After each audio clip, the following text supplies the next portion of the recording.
Sudirman, masih Iya. ada debat ketiga, keempat, dan kelima. Ketiga besok adalah temanya tentang pertahanan dan keamanan, begitu ya. Ini kan tentu topik yang mungkin dikuasai oleh paslon yang lain. Persiapannya bagaimana, Pak? Ya, kalau secara teoritis kan Pak Prabowo adalah Menhan ya, Pak Ganjar gubernur. Oke. Tapi Anies ini yang tidak tahu background pendidikannya adalah S3-nya ekonomi pertahanan. Jadi secara akademik dia akan sangat kuat. Tapi juga aspek geopolitik beliau akan sangat menguasai. Di samping memang dia seorang pembelajar cepat, jadi apapun akan dilalap. Jadi kami tidak punya kekhawatiran apa-apa. Tentu saja tidak boleh takabur, tetap bersiap-siap. Dan apa yang harus dilakukan adalah menyampaikan pikiran-pikiran terbaik bagaimana membangun aspek pertahanan, keamanan.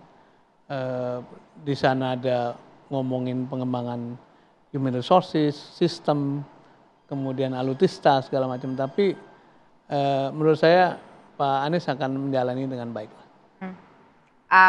Akan memberikan sebuah, katakanlah sebuah pencerahan yang luar biasa kah dibandingkan dengan Caimin kemarin atau gimana? Lebih optimistis ketika Pak Anies berdebat? Kita punya statistik ya, hampir tidak ada satupun forum publik yang Anies tidak hadir. Dan itu artinya confident levelnya untuk menghadapi segala macam itu terjaga, tapi di lain pihak dia juga menyerap begitu banyak dari forum gitu.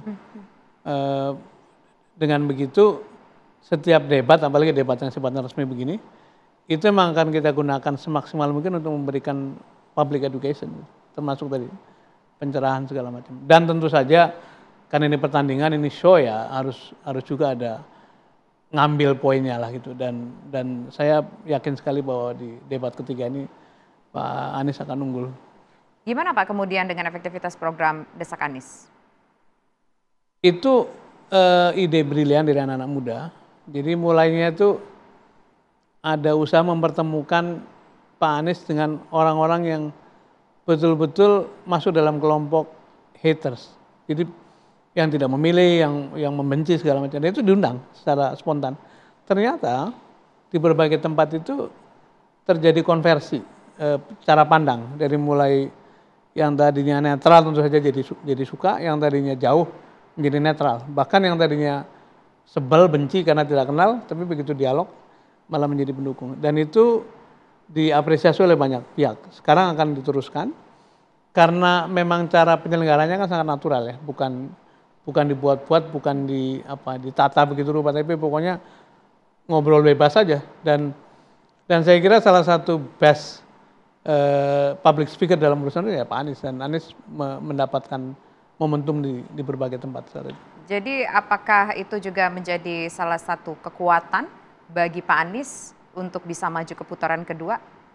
Insya Allah, dan rasanya kalau kita diberi Tuhan jalan masuk putaran 2, seluruh pihak akan mendapatkan psychological booster, akan mendapat support secara psikologis. Karena apa? Setelah segala macam halangan ya, dari mulai pencalonan, kemudian pemilihan pasangan, memperoleh partai cukup, pendaftaran, itu ternyata bukannya berhenti tapi malah makin laju. Dan itu artinya menimbulkan confident baik para pendukungnya maupun Pak Anies sendiri. Dan kami memang terus-menerus menghayati proses ini dengan penuh syukur lah. Jadi dulu kan kita berpikir katanya jangankan maju, dapat partai aja belum tentu kan. Ternyata dapat partai. Sesudah dapat partai cukup apa enggak? Ternyata cukup. Setelah cukup dapat pasangan enggak? Ternyata dapat. Setelah dapat belum tentu bisa daftar. Ternyata daftar, dan sekarang sudah sampai jauh ini. Yang tadi nomor buncit terus menerus, sekarang nomor 2. Jadi ini ada daya hidup yang memang Saya apa sih yang kalau menurut Bapak bikin dari awalnya kan ketika baru-baru survei ini, baru-baru udah didaftarkan ke KPU, Anies tuh masih berada di nomor 3 dengan jaraknya sekitar, jarak ada yang sampai 5%, sampai 6%, dengan yang nomor 2, dengan pasangan katakanlah Ganjar Pranowo dan Mahfud MD. Tapi sekarang Ganjar Pranowo dan Mahfud MD, beberapa hasil survei menunjukkan mereka di posisi ketiga. Apa yang membuat bisa jadi nomor kedua Anies? Menurut saya yang membuat Pak Anies survive dan terus-menerus nanjak itu, tentu kita syukuri kemampuannya beliau, tapi yang lain adalah memang ini momentum, ini kehendak alam. Alamnya mengatakan perubahan harus datang dan simbolnya adalah Anies.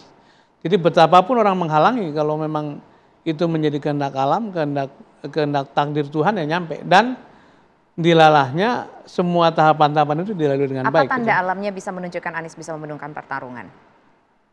Tanda alamnya bahwa dibunuh berkali-kali, Anies tidak mati-mati. Dibunuh dalam tanda kutip ya Pak ya. Baik, terima kasih Pak Sudirman Said sudah hadir bersama kami di One on One. Sehat selalu. Dan pemirsa, demikian kebersamaan kita di One on One kali ini. Saya Tisa Noveni undur diri. Terima kasih, selamat malam, sampai jumpa. Terima kasih Pak Sudirman. Silakan duduk dulu.